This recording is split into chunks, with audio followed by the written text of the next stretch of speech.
मंगलम भगवान वीरो मंगलम गौतमो गणी मंगलम कुंद कुंदायो जैन धर्मोस्तु मंगलम सर्वमंगल मांगल्यम सर्वकल्याणकारकम प्रधानं सर्वधर्माणां जैनं जयतु शासनं। मैं नमो तीर्थनायक को, नमो ओंकार वाणी को, नमो उन कुंद प्रभु को जिन्होंने ओंकार धारण की। अहो उपकार जिनवर का, कुंद का दिव्य वाणी का, जिन कुंद ध्वनि दाता उनका हान स्वामी का। चिदानंदिक रूपाए जिनाए परमात्मने, परमात्म प्रकाशाय नित्यं सिद्धात्मने नमः। योगेंद्र देवकृत परमात्म प्रकाश नाम का ये ग्रंथ और इसकी आज गुरुदेव श्री के प्रवचन में अपन ने 42वीं गाथा का कुछ अंश आया और 43वीं गाथा आज प्रारंभ हुई, जो कल भी चलेगी। कल जो बाकी का 30 मिनट का अपना गुरुदेव श्री का प्रवचन आएगा उसमें भी 43वीं गाथा चलेगी। बहुत महत्वपूर्ण तरीके से यहाँ परमात्मा का स्वरूप आचार्य भगवान ने बताया है। 43वीं गाथा का पाठ करते हैं। भावा भावैम संजुबहु, भावा भावैम जो जी, देह जिदेठौ जिणवर हम, मुनि परमा पौसुजी। उत्पात वैसे सहित जो, उत्पात वैसे रहित भी है देह में, देखा जिन्होंने मान परमात्म वही। भगवान अरिहंत देव ने देह में रहते हुए भी जिस आत्मा को अपने ज्ञान में परिपूर्ण प्रत्यक्ष देखा है, वास्तव में वही परमात्मा है।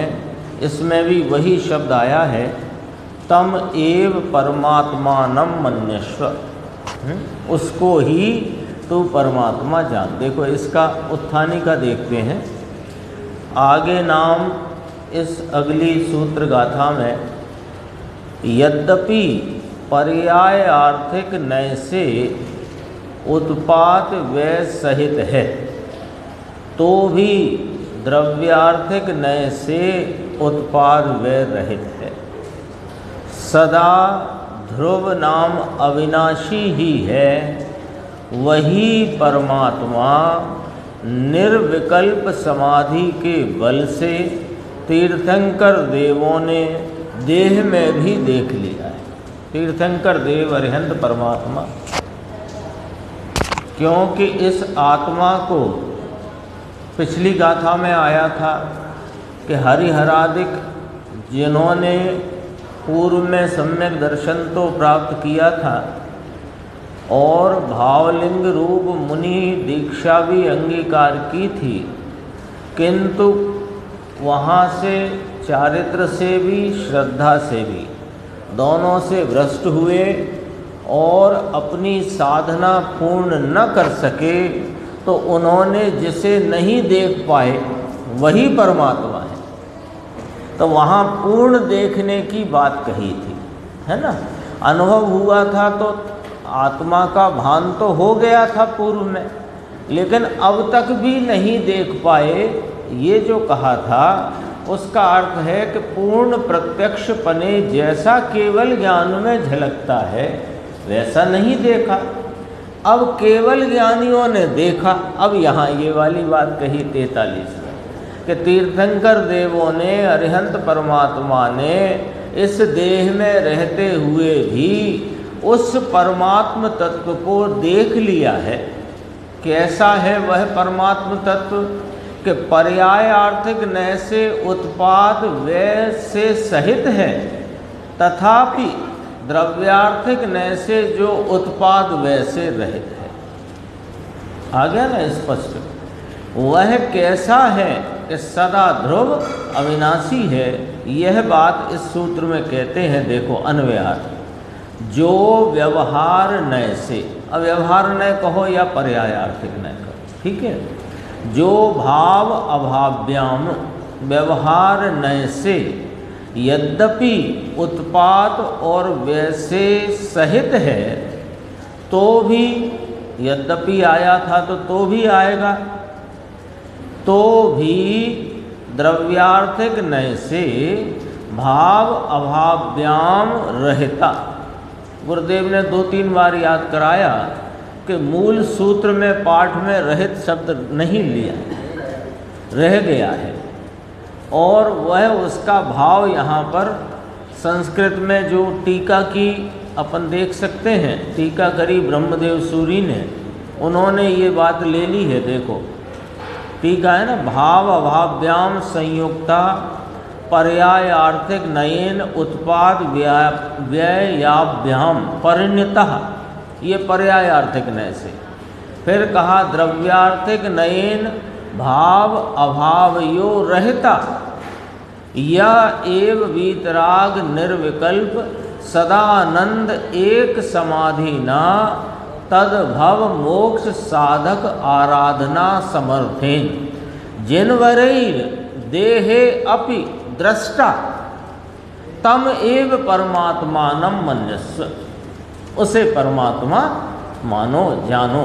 देखो अन्वयार्थ में अपन यहाँ थे, द्रव्यार्थिक नय से उत्पाद और विनाश से रहित है, तो क्या हुआ उसमें आ गया ना टीका में, सदा अविनाशी है।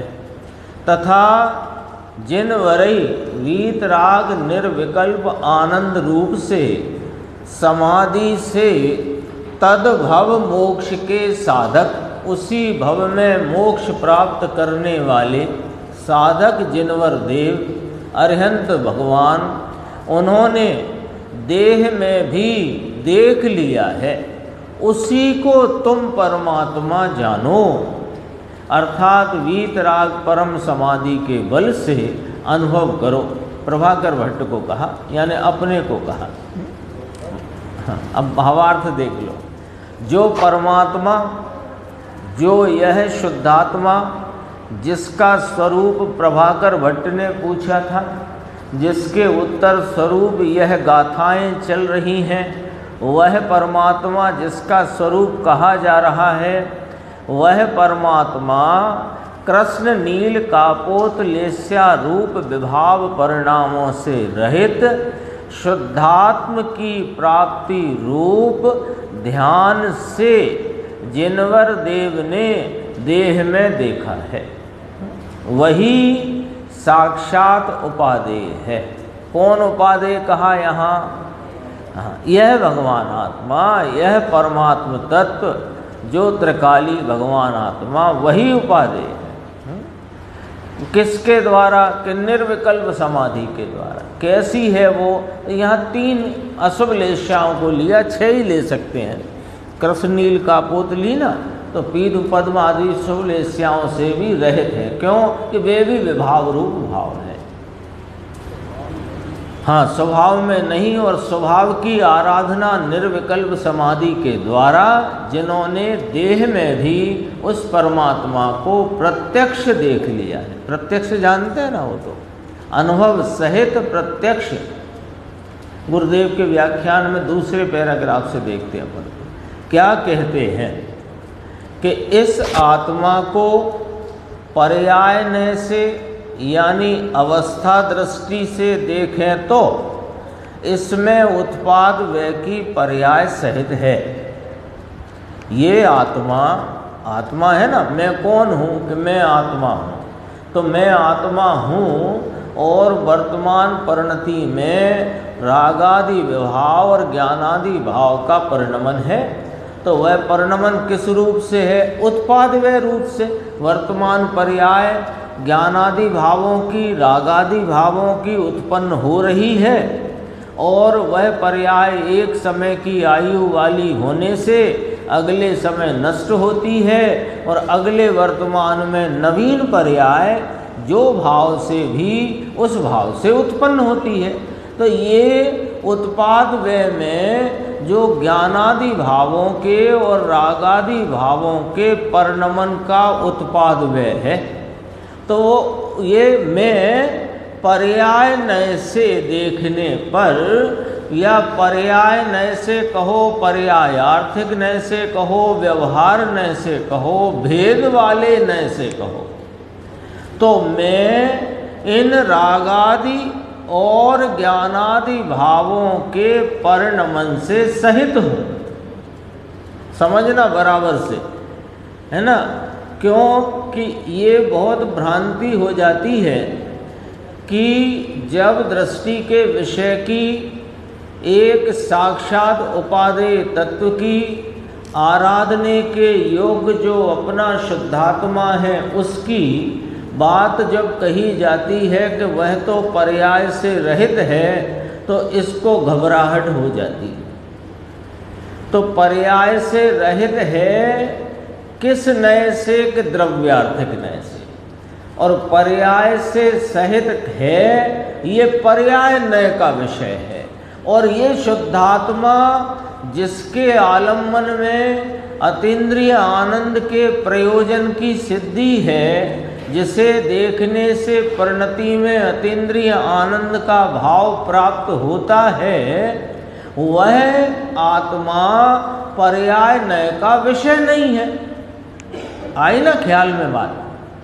कोई तो उत्पाद व्यय है ही नहीं क्या वस्तु में? कि उत्पाद व्यय परिणमन के जो उत्पन्न होते विनष्ट होते जो भेद रूप भाव हैं वे हैं तो, लेकिन उन पर लक्ष्य करने से आनंद भाव की प्राप्ति नहीं होती, अपितु विकल्प रूप आकुलता की उत्पत्ति होती है। अब आप बताओ, वस्तु तो हम भी कह रहे हैं कि उत्पाद व्यय द्रव्ययुक्तम है। अब हमारा प्रश्न है कि आपका प्रयोजन क्या है? आपका प्रयोजन क्या है?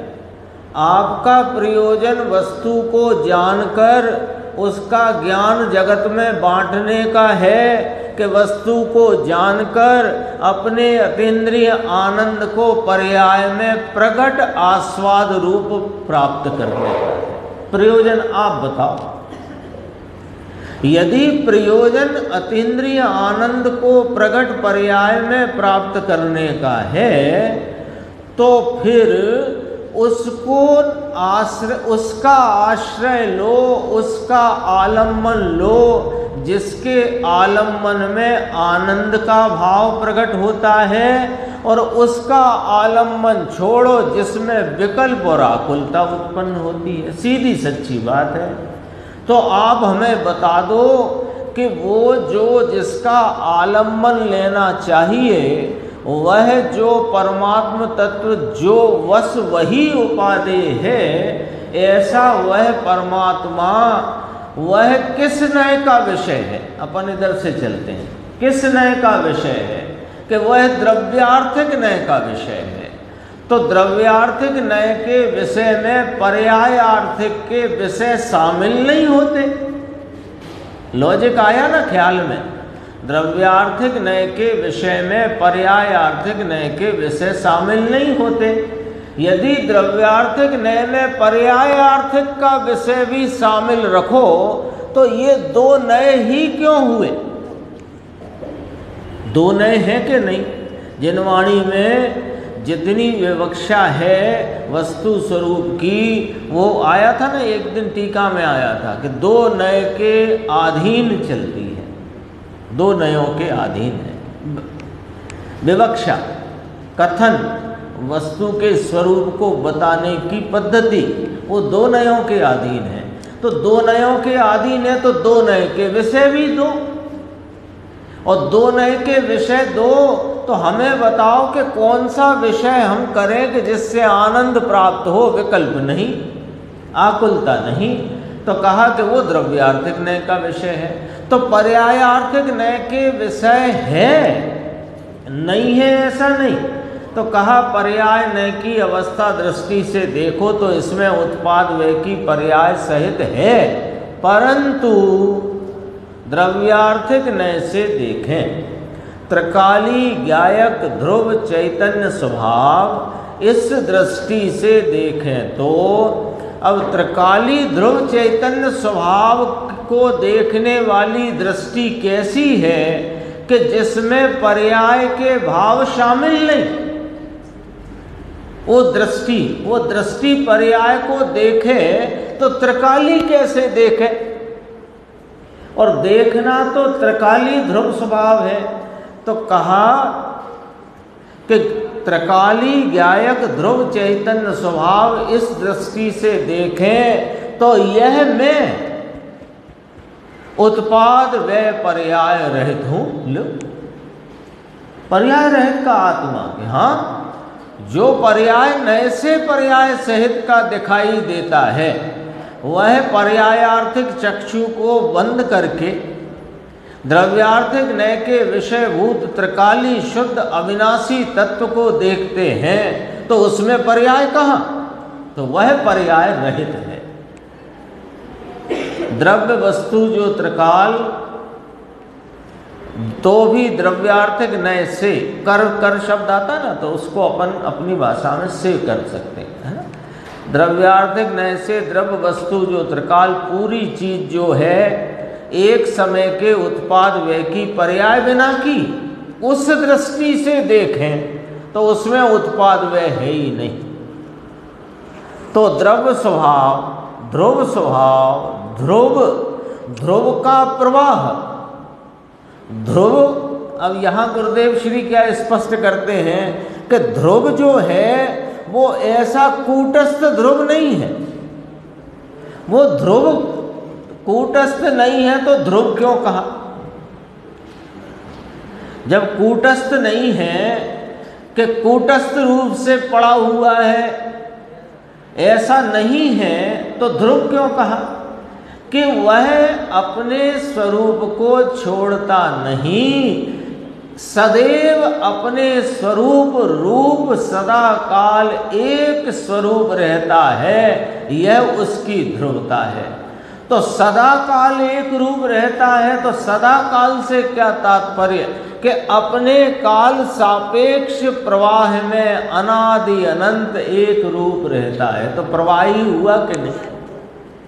प्रवाही तो है पर प्रवाह से भिन्न है।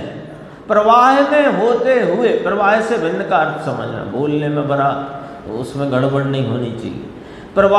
प्रवाही पने से रहा हुआ ध्रुव प्रवाह में उत्पन्न होते विनष्ट होते भावों से रहित है।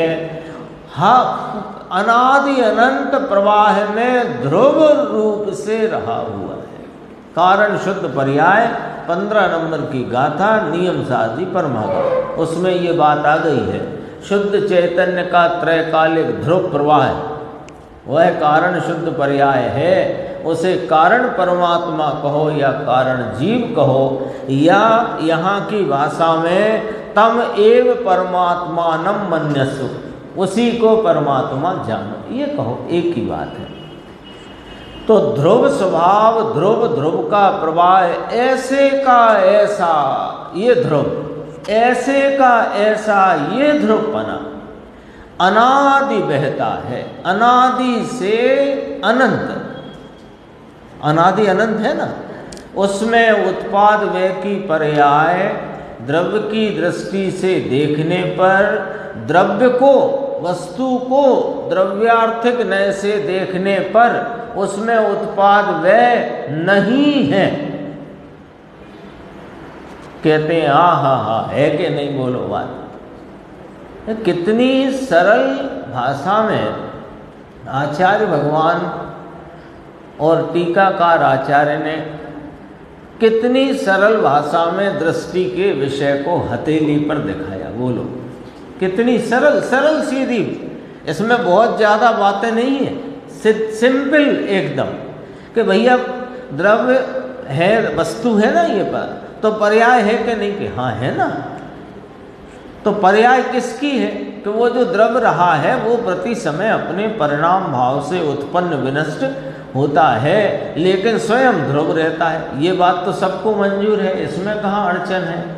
लेकिन वो उत्पाद व्यय किस नय का विषय, और ये ध्रुव स्वभाव उपादेय स्वरूप आश्रयभूत आलम्बन के योग्य, ये किस नय का विषय?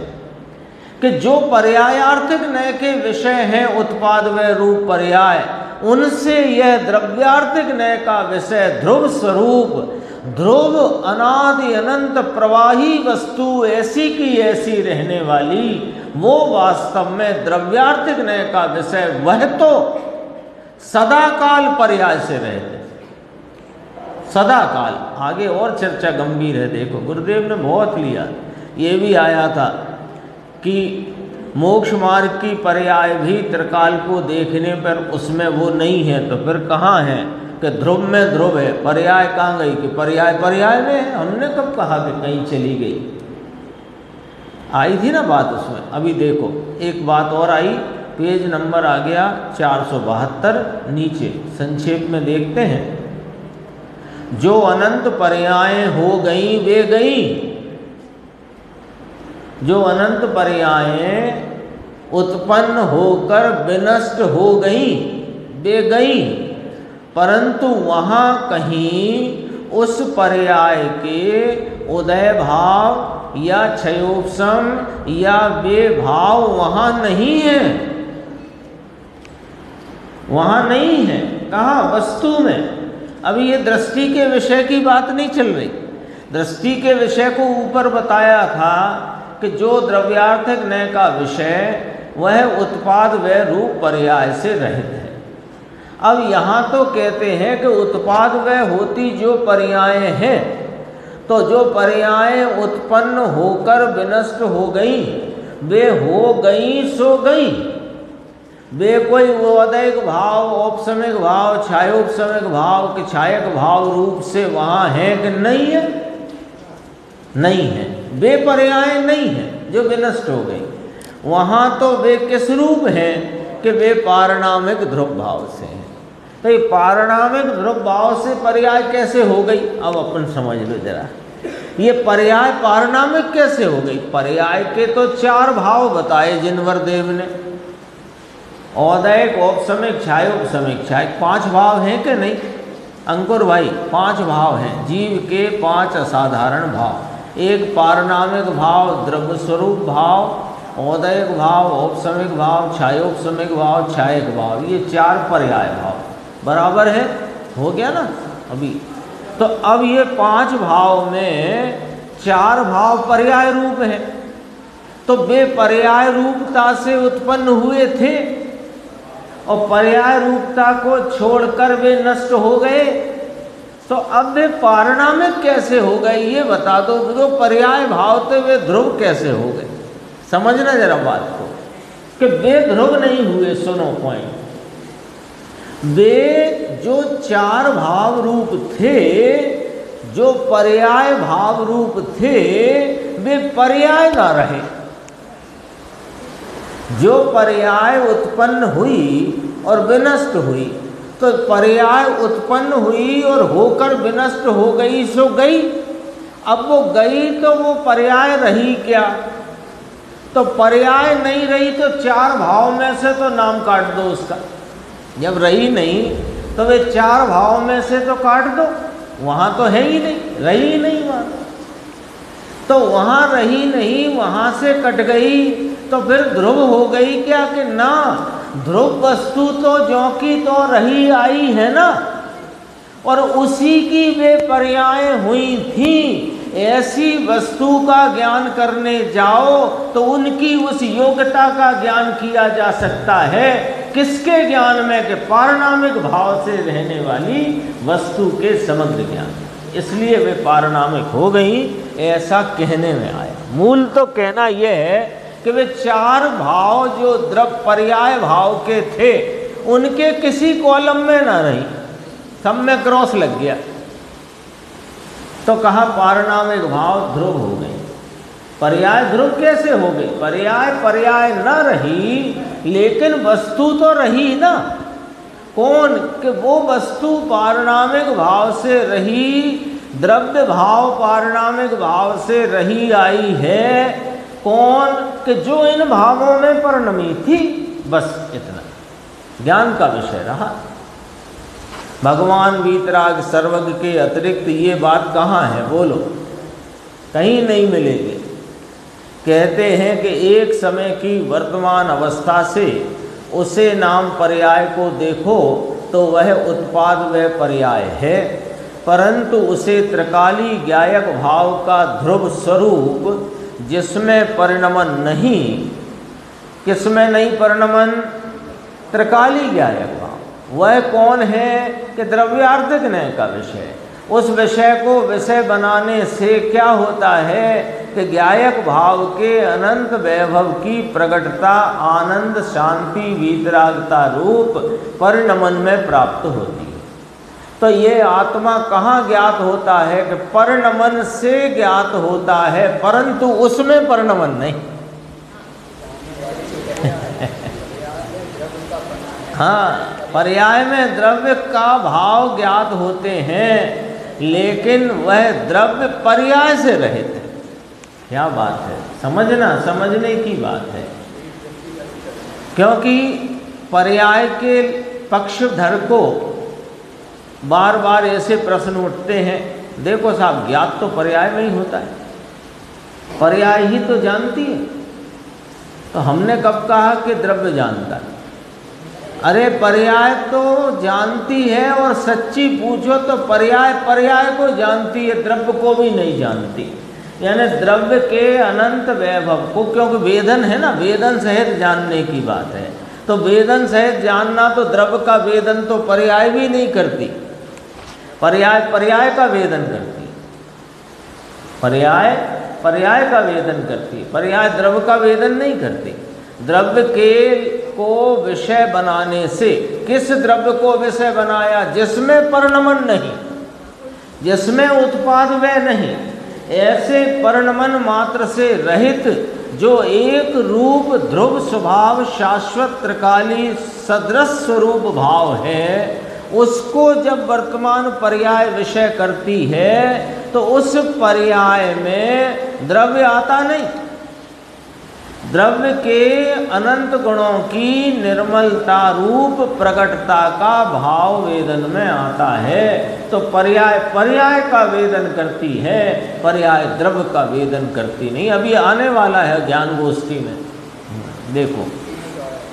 हाँ, इसमें भी आया, पर हाँ, ये लिया ना, परिणमन से ज्ञात होता है, परंतु उसमें परिणमन नहीं।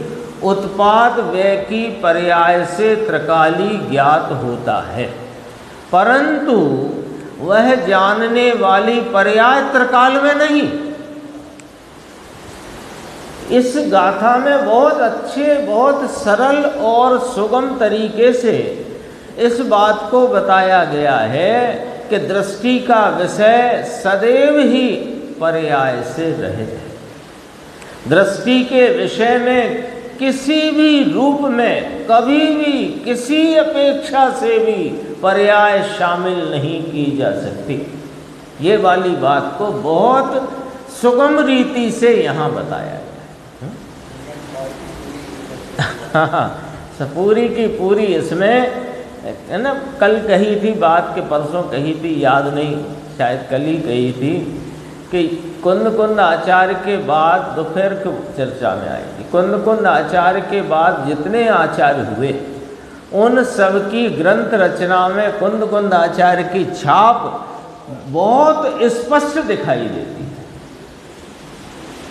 ऐसे महान समर्थ आचार्य हुए और उनके परमागम और उनकी शैली में ही अन्य आचार्य भगवंतों की ग्रंथ रचनाएं हमें मिल गई और उन पर गुरुदेव श्री की का स्पष्टीकरण भी मिल गया, यानी उसकी पूरी गाइडलाइन भी अपने साथ है।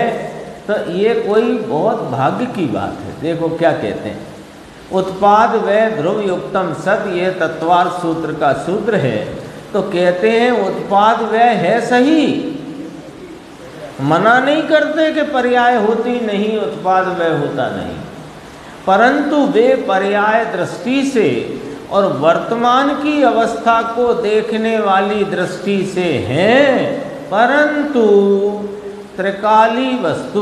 फिर याद किया गुरुदेव ने, पाठ में तो ऐसा भाव अभाव सहित और भाव अभाव रहित ऐसा ले लेना। पाठ में भाव अभाव लिख करके भाव अभावहिम जोजी ऐसा करके पूरा हो किया, पर टीकाकार आचार्य ने उसका जो अर्थ किया उसमें स्पष्ट कर दिया है, संस्कृत में फिर रहित किया। थोड़ी चर्चा और देखो, ये बात और जरा समझने जैसी है। 474 पे देखो, इसको थोड़ा बड़ आगे बढ़ा के देखेंगे अपन तो पूरा विषय हो जाएगा, वैसे विषय लंबा है। देखना, भगवान आत्मा, अब इतना यहाँ तक तो आ गई बात राकेश भाई, यहाँ तक तो बात स्पष्ट हो गई। कहाँ तक हो गई कि यह भगवान आत्मा वह परमात्म तत्व जिसके आलम्बन में हमारे आनंद रूप प्रयोजन की सिद्धि है, वो आलम्बन के योग्य परमात्म तत्व वह सदैव ही पर्याय से रहित है। यहाँ तक बात हो गई ना स्पष्ट। अब उसी का और स्पष्टीकरण देखो, भगवान आत्मा एक समय में पूर्ण आनंद का नाथ प्रभु परमात्म स्वरूप ही विराजता है, वह लिव हर समय निगोद में रहा है। उस समय भी यह पूर्णानंद का नाथ प्रभु ध्रुव स्वरूप, तो बाहर भी बहुत तेज आवाज वह ध्रुव स्वरूप परमात्मा तो कैसा विराजता है कि वह तो पर्याय रहित विराजता है। अरे सिद्ध अवस्था में अतीन्द्रिय आनंद और पूर्ण ज्ञानादि भावों से परिणमित सिद्ध भगवंत का जो द्रव्यार्थिक नय का विषयभूत भगवान आत्मा है, वह तो पर्याय रहित विराजता है।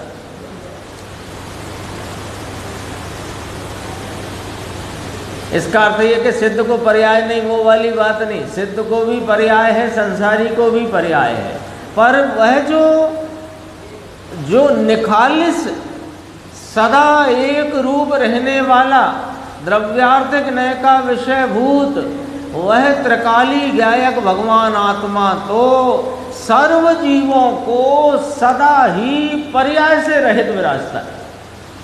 पॉइंट ये पकड़ना है।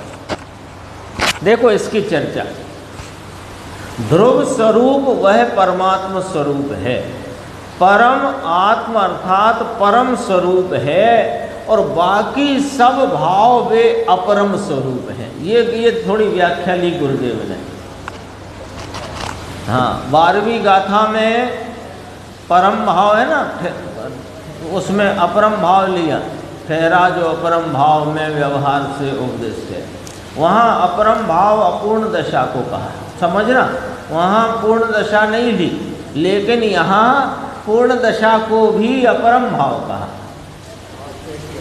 क्यों कि वह द्रव्यार्थिक नय का विषय नहीं, वह आश्रयभूत नहीं। अरे अब केवली को काय का आश्रय, वे तो अपने आश्रय में ही प्रतिष्ठित है, तो भी वह उनके द्रव्यार्थिक नय के विषय में उनका केवल ज्ञान नहीं आता, वो व्यवहार नय में जाता है। थोड़ा देखना ये बात गुरुदेव ने जरा अलग शैली में ली है। सामान्य जो 12वीं गाथा के संदर्भ से अपरम भाव की चर्चा है, वह अल्पता, अपूर्णता और शेष रहे रागादि भाव की बात है। ठीक है ना। उसमें भी अब यहाँ तो कहते हैं छायक भाव की पर्याय भी पर्याय नय का विषय है, अपरम भाव है। कहा यहाँ पर छायक भाव की पर्याय भी। अब देखो इसको छायक भाव को दो तरह से घटाते हैं। एक तो सम्यक दर्शन रूप से घटाएं, छायक सम्यक दर्शन, वो भी छायक भाव है। और एक केवल ज्ञान, केवल आनंद, केवल वीर्य आदि जो अनंत चतुष्ट है, वो भी छायक भाव है ना। तो अब छायक भाव का तो दोनों घटाएंगे, दोनों ही घटाएंगे। तो देखो नीचे घटाते हैं।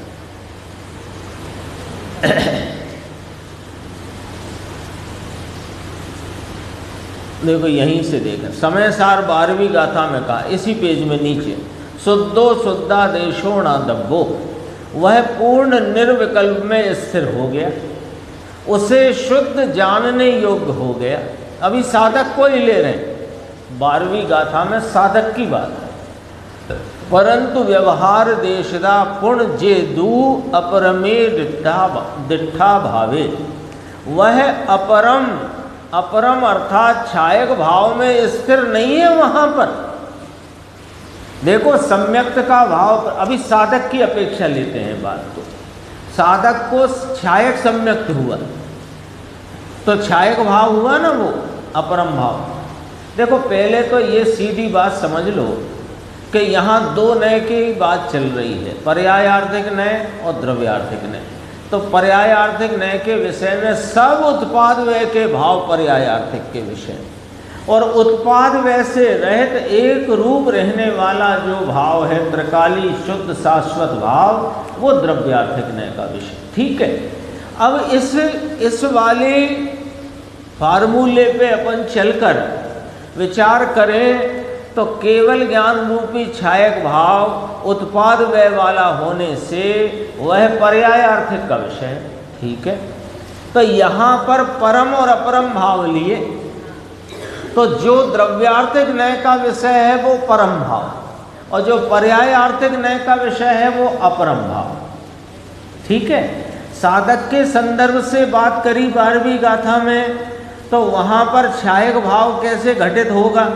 औपसमिक, औदैहिक और छायोपसमिक तो ठीक है, पर छायक भाव कैसे घटित होगा कि उसको छायक सम्यक दर्शन भी हो, तो वो कोई उसमें स्थिर नहीं है, उस पर उसकी दृष्टि नहीं है, उसकी दृष्टि तो द्रव्यार्थिक नय का विषयभूत अपना जो शुद्ध परम भाव है उस पर है। आ गई बात, आगे चलते हैं। यहाँ अपरम भाव अर्थात कि पूर्ण दशा में नहीं, अपूर्ण दशा में है और राग में है। ये साधक के संदर्भ से बात है। अभी और आगे देखना, उस अपरम दशा में है साधक, ऐसा कहा जाता है, उसे जानने योग्य है, तेते काले जानेला प्रयोजनवान है। 12वीं गाथा टीका उसकी, वह व्यवहार जानने योग्य है। सो यह व्यवहार जो छायक पर्याय आदि है, पर्याय नय के विषय में कौन कौन आ गए, चारों भाव आ गए उत्पाद व्यय वाले। तो ये जो व्यवहार या पर्याय नय के विषय छायक पर्याय आदि हैं, वह आदरणीय योग्य हैं, प्रकट करने योग्य के लिए आदरणीय योग्य हैं छायक भाव आदि, परंतु हैं वह पर्याय नय के विषय। केवल ज्ञान भी पर्याय नय का विषय और सिद्ध पद भी पर्याय नय का विषय। आया समझ में आया, पूछते हैं। फिर नीचे देखना जरा, चाहे तो केवल ज्ञान की पर्याय उत्पन्न हो, वह भाव और पूर्व पर्याय का व्यय हो, वह अभाव, या तो भाव अभाव अभावाहिम रहितम, ये लिया है ना। तो भाव कौन भाव, केवल ज्ञान की पर्याय वो भाव, और उस पूर्व का ही केवल ज्ञान जो व्यय हुआ वो अभाव। तो वो किसका विषय बनेगा, पर्याय नय का। तो परंतु वह पर्याय नय का यानी व्यवहार नय का विषय है। केवल ज्ञान वह सद्भूत व्यवहार नय का विषय है। वह तो व्यवहार न का कहो, समझ में आया, परंतु त्रिकाल मूल चीज जो है, ध्रुव ध्रुव ध्रुव ध्रुव, 4 बार क्यों बोला है? एक बार ही बोल देते ध्रुव, 4 बार क्यों बोला? प्रवाही है वो, ध्रुव रूपता से, एक स्वरूपता से, सादृश्य भाव से, सामान्य स्वरूपता से, नहीं बदलने वाले कायम स्वरूपता से प्रवाही है। कैसा? ध्रुव ध्रुव ध्रुव ध्रुव, पर्याय पर्याय में ध्रुव है। प्रति पर्याय में जो ध्रुवता से है वो द्रव्यार्थिक का विषय है, और जो पर्याय प्रति पर्याय में बदलता हुआ उत्पाद व भाव है वो पर्यायार्थिक का विषय। आ गई ना बात इसमें? हैं? हाँ, वो जो द्रव्यार्थिक नय का विषय भूत ध्रुव, ध्रुव जो परमात्मा, जिसकी हर गाथा में चर्चा चलती है अलग अलग प्रकार से, है ना, तम एव परमात्मानम मन्यस्व, वह परमात्मा ध्रुव है। तो कैसा ध्रुव है? कूटस्थ ध्रुव नहीं, प्रवाही ध्रुव है। तो प्रवाही ध्रुव है यानी काल सापेक्ष प्रवाह में अपने रूप स्वरूप जाति को, अपने एक रूपता को, सादृशता को, कायमी भाव को नहीं छोड़ता, इसलिए ध्रुव है। हाँ, विषय स्वयं नहीं बदलता, विषय स्वयं तो द्रव्यार्थिक नय का जो विषय भूत परमात्मा है वो ध्रुव है।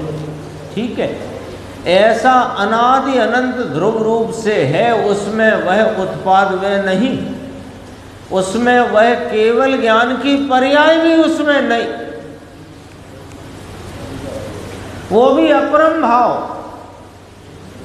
यहाँ जो फार्मूला लिया कि जो भी पर्याय भाव है उत्पाद वे वाले, वे अपरम भाव, भले वे पूर्ण हो निर्मल हो तो भी अपरम भाव। और जो कायमी परिपूर्ण तत्व सदैव अविनाशी पने, सदैव पर्याय भाव से रहित एक रूप स्वरूप है, वह परम भाव है, वो आश्रयभूत है, उसे परमात्मा। ये परम भाव कहाँ से निकाला गुरुदेव ने?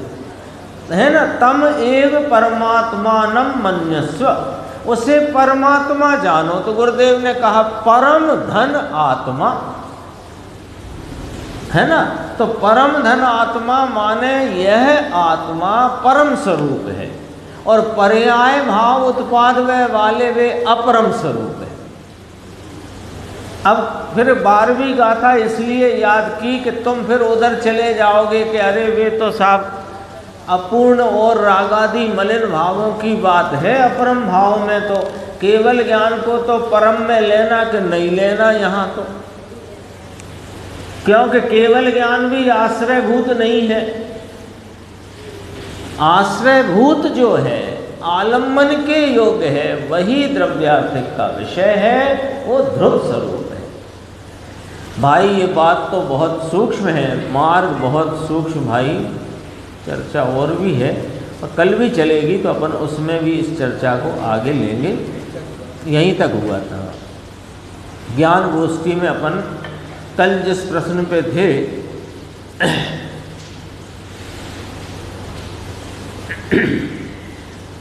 उसी को थोड़ा सा दोबारा अपन लेकर के फिर उसमें आगे थोड़ी चर्चा है, उसे लेते हैं। देखो 554 नंबर का प्रश्न है, क्या पर्याय का कारण स्वद्रव्य भी नहीं है क्या? है ना, अभी जो विषय चल रहा था ना, तो वो विषय अलग प्रकार का और ये विषय अलग प्रकार का। वहाँ उसको जोड़ लेते हैं जिससे अपना ये ठीक व्यवस्थित उस विषय की तरफ आए कि वहाँ जो उत्पाद व्यय कहा जा रहा था वो पर्याय की बात है ना, और जो ध्रुव स्वरूप है वो द्रव्य है, ऐसे अपन समझ सकते हैं।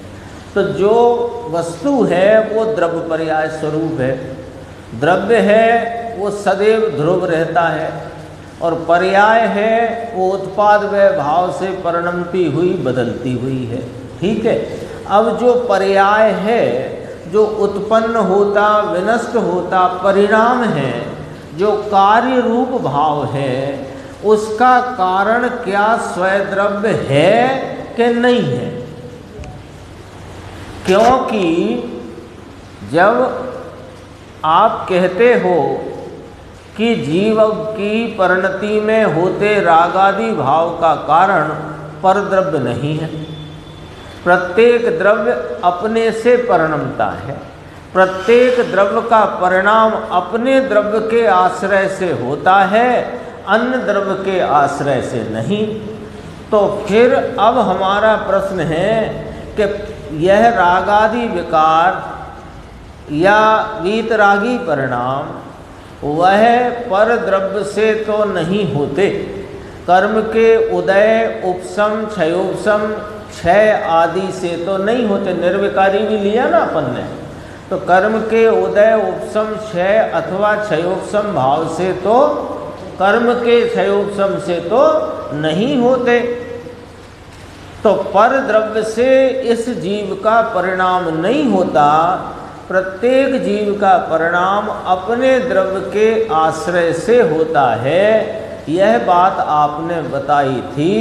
फिर आपने कहा कि प्रत्येक पर्याय अपने स्वय काल में अपने षट कारकों से पर कारकों की अपेक्षा बिना स्वतः अपने जन्म क्षण में उत्पन्न होती है।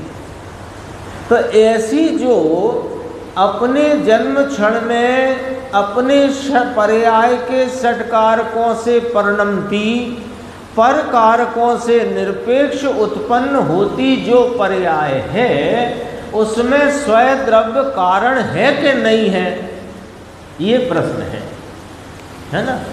क्योंकि पहले के स्टेप में ये बात कही गई कि पर द्रव्य से मेरी पर्याय नहीं होती, मेरी पर्याय मेरे द्रव्य के आश्रय से होती है। तो यहाँ तक बात हमने स्वीकार कर ली। कर्म तो निमित्त आदि हैं, उनसे मेरा कोई विकारी निर्विकारी भाव नहीं होता। अब जब आपने बात आगे बढ़ी, तो बात आगे बढ़ी तो हमने कहा कि यदि यह पर्याय परद्रव्य से नहीं होती, स्वयं द्रव्य से ही होती है, तो मेरा स्वयं द्रव्य तो सदैव विद्यमान है, वो तो अनादि अनंत अविनाशी रूप से रहा हुआ है। तो फिर मुझे सम्यक दर्शन आदि निर्मल पर्याय क्यों नहीं हुई? यदि परद्रव्य से नहीं होती, स्वयं द्रव्य से ही होती है, तो अब जो यदि ऐसा प्रश्न आया कि स्वयं द्रव्य से होती है, तो स्वयं द्रव्य है तो सही। दूध मीठा शक्कर से होता है, तो शक्कर है तो सही, है ना ऐसी। तो ऐसा ही सीधा लॉजिक लगाया प्रश्नकार ने, और उसका प्रश्न गलत भी नहीं है। लेकिन उसमें फिर बात आगे बढ़ेगी और पर्याय की उत्पत्ति की स्वाधीनता की बात आएगी, और पर्याय की उत्पत्ति की स्वाधीनता की बात आएगी तो वह पर्याय द्रव्य से स्वयं द्रव्य से भी नहीं होती, ये बात स्थापित होती। बात आई ख्याल में? ये बात आई क्यों? यदि परद्रव्य से मेरी पर्याय नहीं होती, तो फिर स्वयं द्रव्य से ही होती है, तो स्वयं द्रव्य तो महाराज विराजमान है। फिर मेरे अनादि से अब तक अनंत काल व्यतीत हो गया और ये द्रव्य तो ऐसे का ऐसा रहा आया, फिर मेरी पर्याय में सम्यक दर्शन निर्मल भाव आनंद का भाव क्यों नहीं प्रकट हुआ? वो तो कार्य रूप है ना, तो वो कार्य क्यों न हुआ? कारण तो मौजूद है, अनादि अनंत है। आज कोई ये समय सार जी परमात्म प्रकाश जी सुनने से वो कारण बन गया है, ऐसा तो नहीं है। वो तो कारण भाव से अनादि अनंत विद्यमान है। फिर भी मेरी पर्याय में सम्यक दर्शन आनंद रूपी कार्य क्यों न हुआ साहेब? तब उसको जवाब देते हैं कि देखो भैया, प्रत्येक कार्य रूप पर्याय अपने स्वयं काल में, अपने जन्म क्षण में पर्याय के षट कारकों से परिणमती हुई, पर कारकों से निरपेक्ष अपने जन्म क्षण में स्वाधीन पने उत्पन्न होती है। अरे स्वयं द्रव्य भी उसका कारण नहीं।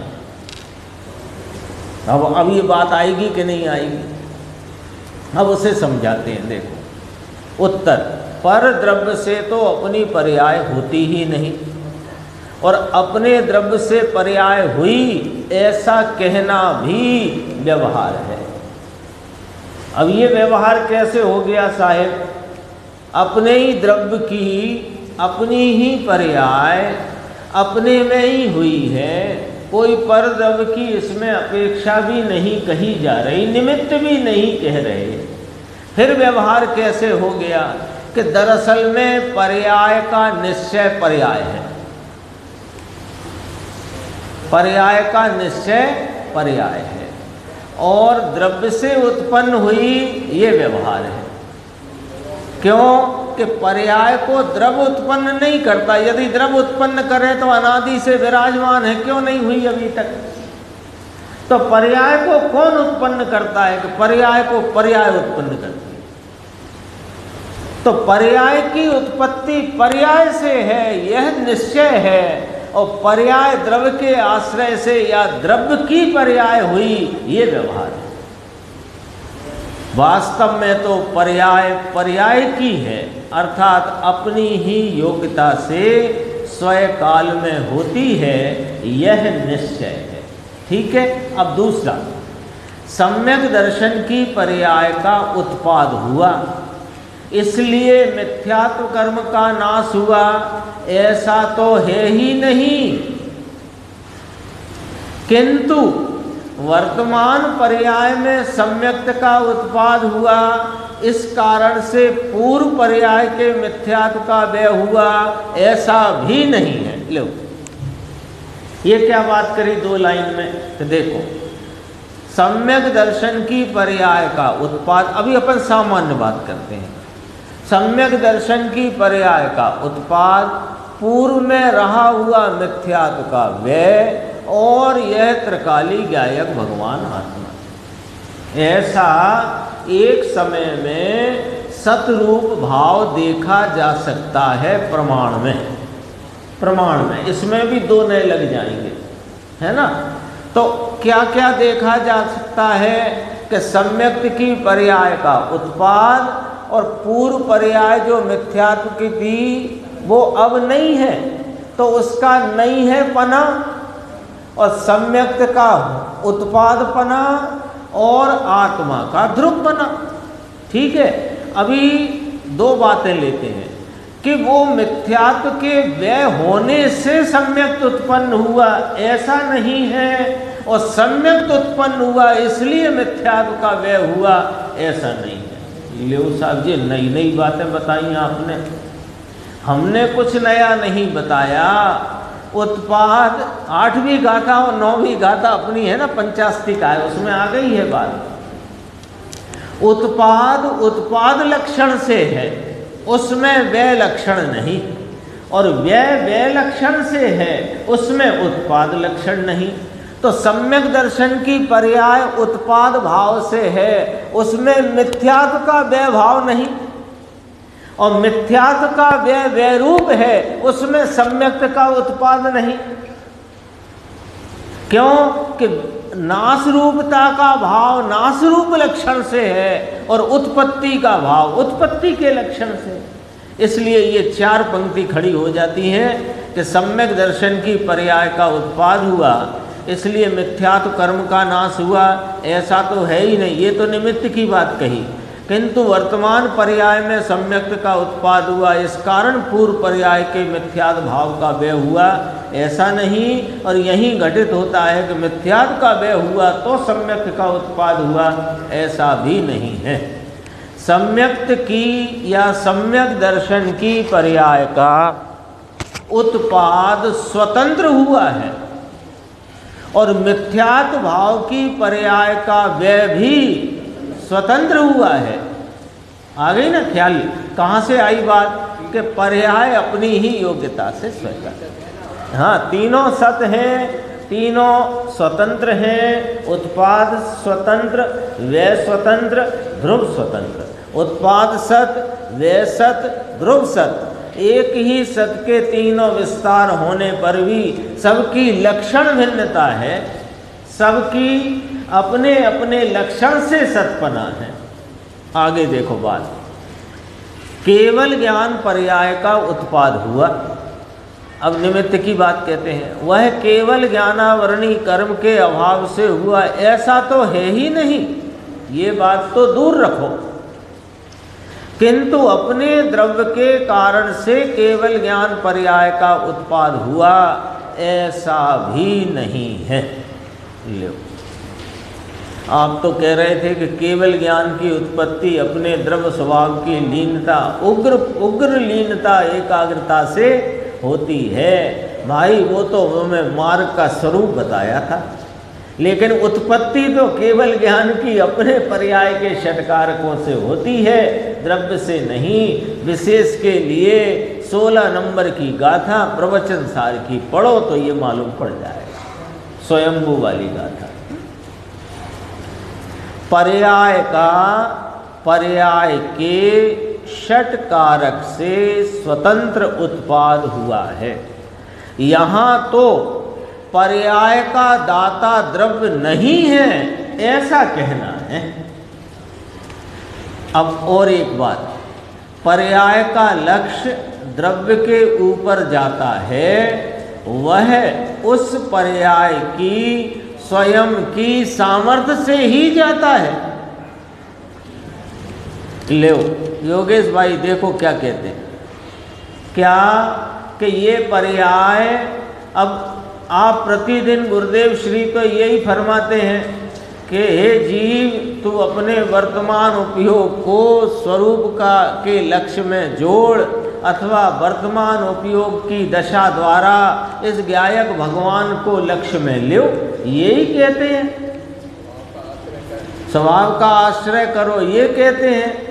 और आप कह रहे हो कि वह पर्याय स्वयं की सामर्थ्य से उसके लक्ष्य में जाती है या उसका विषय बनाती है, तो फिर हम क्या करें कि तुम ये स्वीकार करो।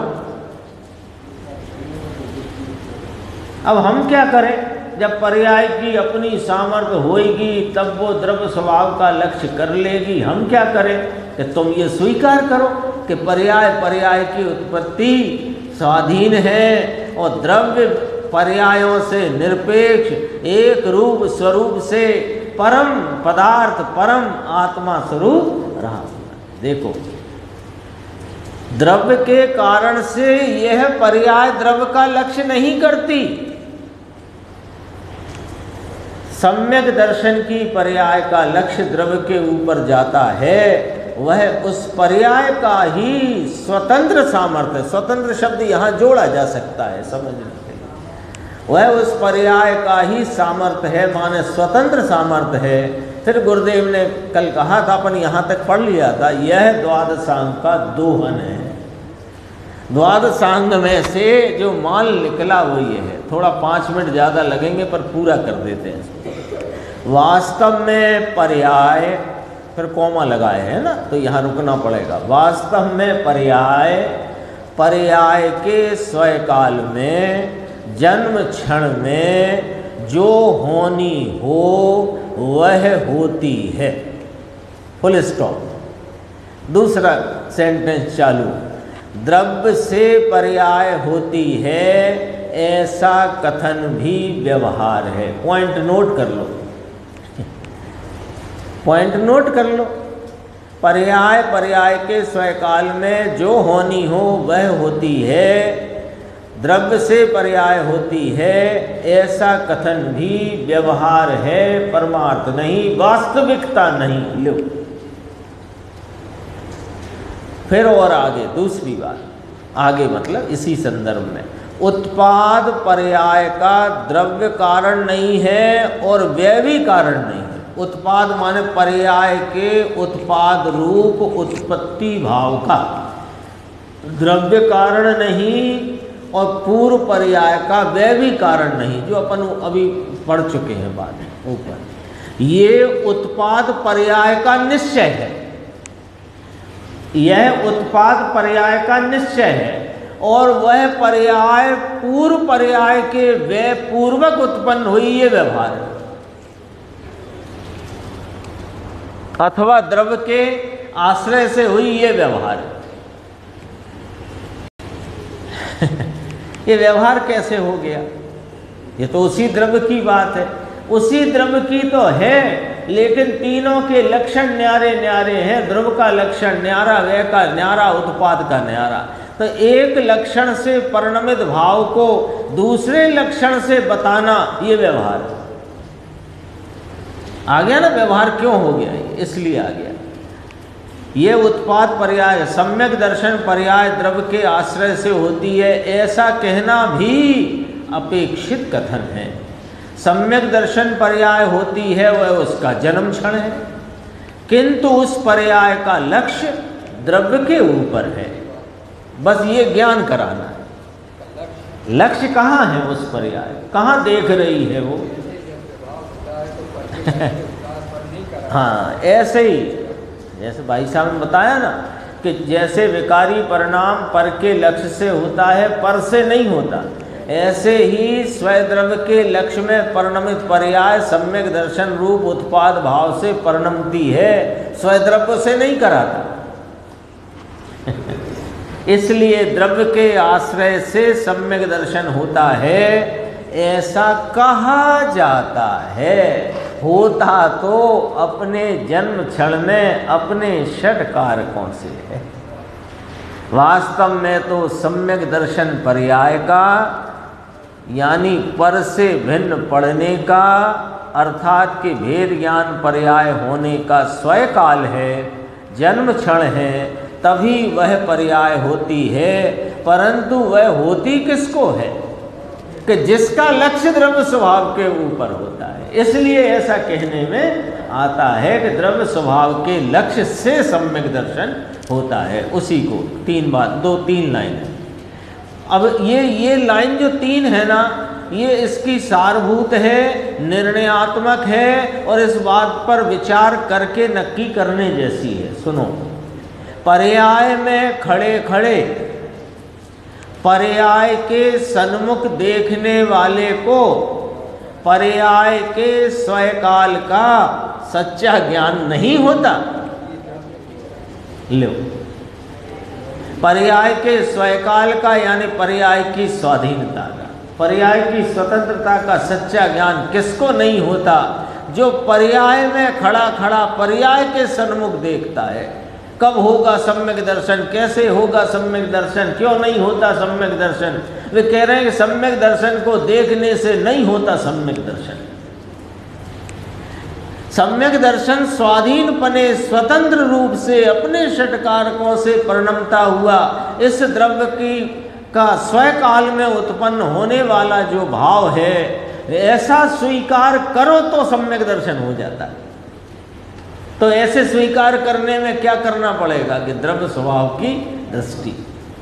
जैन दर्शन का यह परम सत्य स्वरूप है, इसका विरोध करने से महामोहिनीय अंतराय कर्म बंधता है। लो, वार्निंग भी दे दी। इसका विरोध करे, नहीं पर्याय तो निमित्त से होती है, जैसी हम चाहें वैसी होती है। हम चाहें तो बहुत तीव्र उग्र तपस्या करके अभी जे प्रकट कर दें। भाई साहब, इसमें आप महामोहिनीय और अंतराय कर्म को बांधकर अपनी आगे की हीनी दशा की तैयारी कर रहे हो, अभी तो कुछ होएगा ही नहीं। इसका विरोध करने से महामोहिनी अंतराय कर्म बनता है और उसकी दशा बहुत हीन हो जाती है। बहुत हीन समझते हो क्या होता है? निगोद हो जाती है। शेष चर्चा आगे।